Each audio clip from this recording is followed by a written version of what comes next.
Have you ever wondered why some paintings instantly feel vibrant and alive while others look a little dull or muddy even when the drawing is correct? The secret often is the color relationship. So today we are going to look at one of the most powerful color theory, that is the complementary colors, and see how they can completely transform your painting.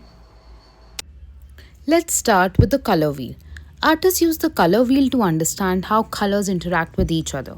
You might have heard the terms like analogous colors, monochromatic colors, or complementary colors. Analogous colors sit next to each other on the wheel and create harmony. Monochromatic colors are the different shades of the same color, and there are many more. But today we are focusing on complementary colors.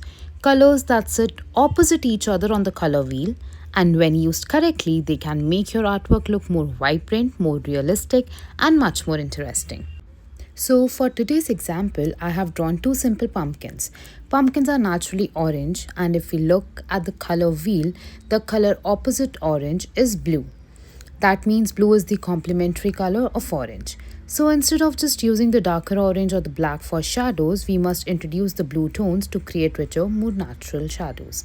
And yes, for the leaves, which are green, the complementary colors lie between red and violet range. These colors can be used subtly in the shadows area to create the depth. Now let's start with the first version of pumpkin. So here I am painting it in a way many beginners naturally do, using yellows, orange, red, brown and black. The leaves are painted with simple green shades.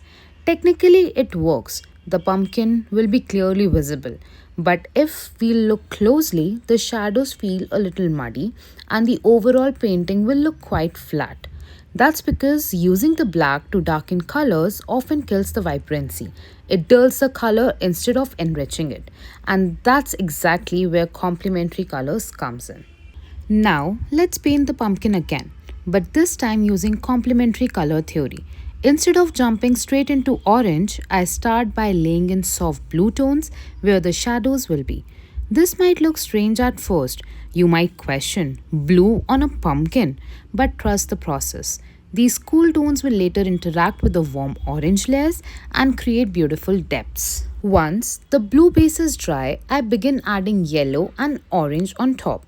Notice how the color starts to glow rather than look flat. The blue underneath naturally deepens the shadow without making them dirty. I continue slowly building the layers, adjusting the highlights with warm yellows and strengthening the midtones with orange and red. One very important tip when working with lead colored like this: let each layer dry before adding the next one. If you rush and paint over wet layers, the colors will mix too much and you will lose the beautiful contrast between warm and cool tones. Patience here makes a huge difference in the final result. For leaves, instead of only darker green, I am introducing the touches of red and violet in the shadow areas.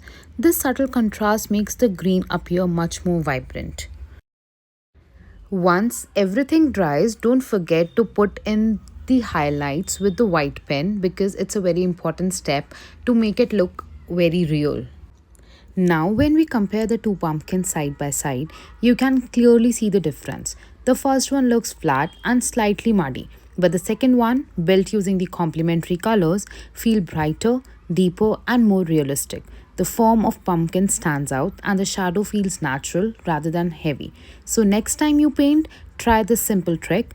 Instead of reaching for the blacks to create shadows, just use the complementary color wheel.